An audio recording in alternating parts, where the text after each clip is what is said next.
Greetings, my fellow YouTubers. This is a shot of whiskey, and if you celebrate Christmas, I hope you have an amazing Christmas day this year, because let's be honest, this year fucking sucks, and not in the fun way. So, I'm sitting somewhere that I usually don't sit at when I do one of these videos. I mean, let's face it, I've only done a sit-down video, like, what, twice maybe? But I'm doing it behind a mural right here. Ooh, pretty nice. For the very, very few of you viewers who will be watching this, who are familiar with the city of Vancouver, you might know what I'm sitting behind. Anyways, I chose this because it's not too far from the scene of a particular story that I'm going to be reading. It kind of, in a way, ties into this big project that I've been working on these past few days. In fact, I'd say it's probably been about a week and a half. That's one of the reasons why I also haven't been making a video recently, is because I've been trying to focus on compiling how I want to work on this big project.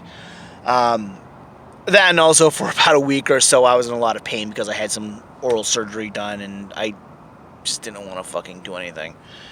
So anyways, this article I'm going to be reading is from the Gateway Pundit, which means, of course, it's going to have a right-wing slant to it, but I figure it's better than going for something that's going to be left-wing and make it sound as if though the person this article is talking about is a hero instead of the villain that they actually are. The title is, Prosecutors Decline to Charge Black Lives Matter Militant Who Ran Over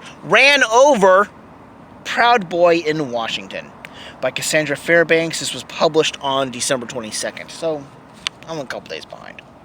Prosecutors have declined to file charges against a Vancouver Black Lives Matter militant who followed the Proud Boys to a bar following a memorial for the Patriot Prayer member who had been murdered by Antifa in Portland and ran over one of them with his vehicle. The victim, Shane Moon, as well as other witnesses, say that it was a targeted attack due to his political beliefs. He was placed in intensive care following the attack as he was bleeding from his brain, sustained damages to his left temporal lobe, had a concussion, and could not remember the impact. Court records filed December 11th in Clark County Superior Court show Charles R. Holiday Smith, 30, was exonerated pending further investigation. His bail of $100,000, which had already been posted, was also exonerated. Basically, he got a free pass for trying to kill someone. Let's see here. No charges were officially filed against Holiday Smith, who's also known as Robbie Smith, who had been accused. Let's read things correctly, Whiskey. Of first-degree assault and hit-and-run result of an injury. The Gateway Pundit has obtained the email sent to inform the victim that they would be exonerating the attacker.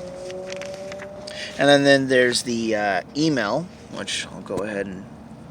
Woo! Oh, paper fell down. It says, Hi, Mr. Moon. Our office is still waiting for further investigation into the matter. Once that is completed, we will be able to make a charging decision. In order to do that, we are exonerating the case at this time. The hearing set at 1:30 today has been struck. Our office will be in contact when or if a new hearing date is set.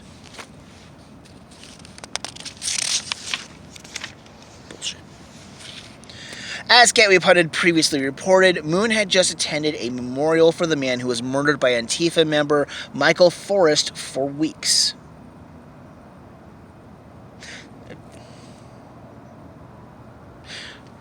Maybe it's just me, but that doesn't look right. Oh, maybe there's supposed to be a period here. Let me read that again as if there was a period. As Gateway Pundit previously reported, Moon had just attended a memorial for the man who was murdered by Antifa member Michael Forrest. For weeks, the Vancouver Police Department refused to provide the victim or witnesses, and that's highlighted as a possible link, with any information about whether or not the attacker was in custody or even the name of the suspect. And then there's a link to donate to a GoFundMe account for Moon. In August, when he was hit, following Oh, I see. That was supposed to be attached to okay. Whatever. Moving on. Following the memorial, Moon and a group of his friends and Proud Boys went to a local bar down the street called Charlie's. That right there is why I'm sitting right here. See, I'm going to turn this. There's this intersection right here. It's a gas station, and then there's a big road right next to a Burgerville. You go down that road, that's where Charlie's is. And to top it off, I've actually been to Charlie's. Only once. But I'm bringing this up because, ironically enough, Charlie's is where I had my very first taste of whiskey. It was Jack Daniels, just the normal stuff. It was just straight, and because I hadn't really been accustomed to hard alcohol, instead of taking the shot, I'm like, oh, weird. You're supposed to take the shot, Aaron! I don't care! Oh, it was funny. But what was kind of neat was there was a couple of hot girls in Jack Daniels t-shirts who, I guess they were doing like this promotional thing to where if you have a Jack Daniels related drink, you got to take a picture with them and get a free t-shirt. So I'm like, okay, why not? I don't mind taking a picture with a cute girl that's not my girlfriend. Oh, and by the way, this was during the Super Bowl where it was the Packers beating the Steelers. So that's how far back it was. Let's see here. According to Proud Boys chairman Enrique Tarrio, who is not a white person, therefore it's not a white supremacist organization. A man who appeared to be a member of Antifa was also at the bar and began taking photos and recordings of the people inside. Rex Fergus, it's a very Irish-sounding name, who witnessed the incident, told the Gateway Pundit that the man started walking around the bar and recording us, putting his phone in our faces, supposedly for doxing. And then they had like this quote from Fergus.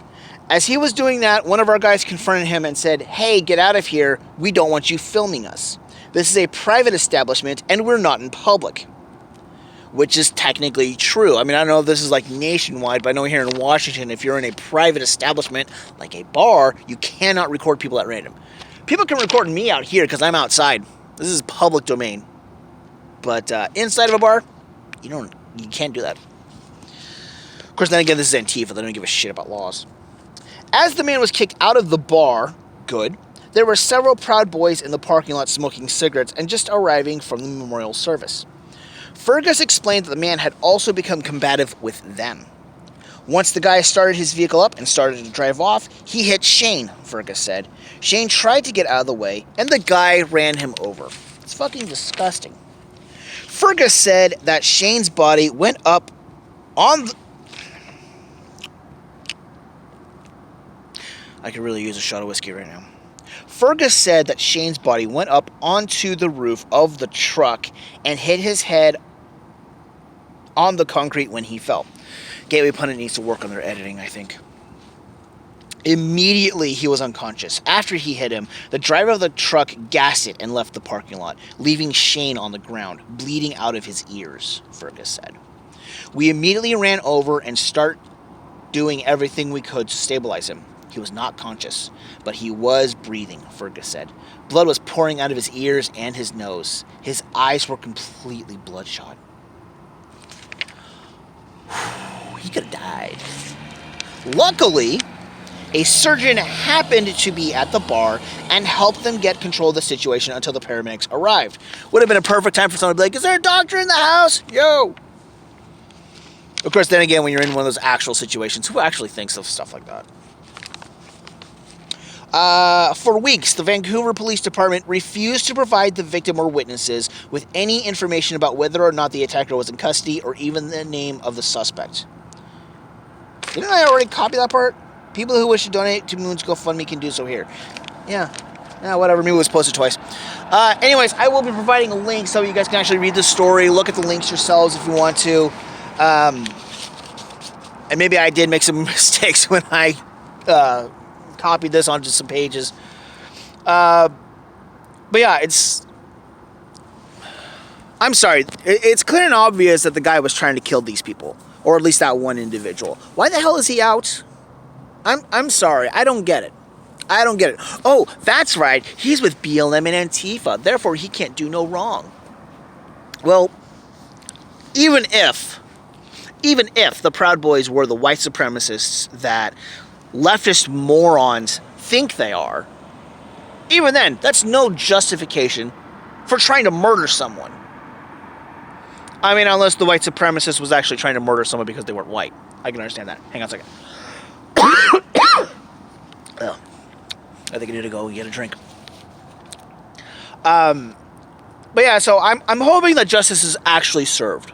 Because I'm sorry, politics should not affect the justice system. That's the entire point of this whole innocent until proven guilty thing. That's the entire point of being in a free country. In theory, you know, everyone should be held accountable if they're guilty of something. Everyone should not be held accountable if they did nothing wrong. This guy clearly did something wrong. There's the evidence. There's a fucking body that's bleeding out of its fucking head.